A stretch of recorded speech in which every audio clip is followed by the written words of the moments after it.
Pitch pitch করে কেটে এবার তেলের মধ্যে দিয়ে সুন্দর পিচ পিচ করে কেটে নিয়েছি। তেলের মধ্যে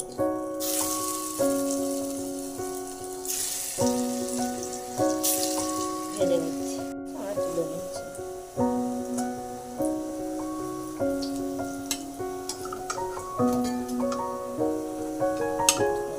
গরম মশলা ফোড়নে দিচ্ছি, আলুটা পোস্ত, টমেটোটা দিয়ে দিচ্ছি, নুন দিয়ে দিচ্ছি,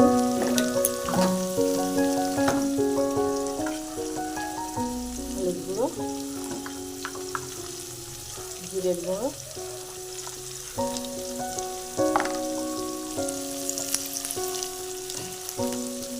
লাল লঙ্কার গুঁড়ো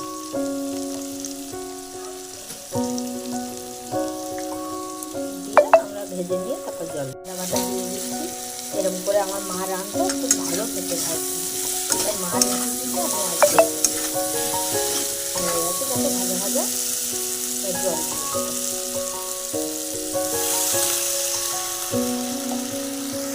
জলে ঝোলে এই যে ফুটে গেছে, দেখো এই যে কি সুন্দর কালার এসছে।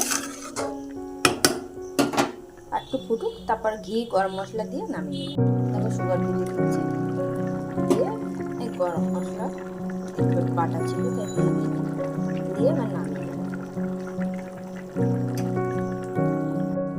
দিয়েছি। আমাদের হয়ে গেছে টোকার ডালনা। কে কে ভালোবাসো কমেন্ট করে জানিও।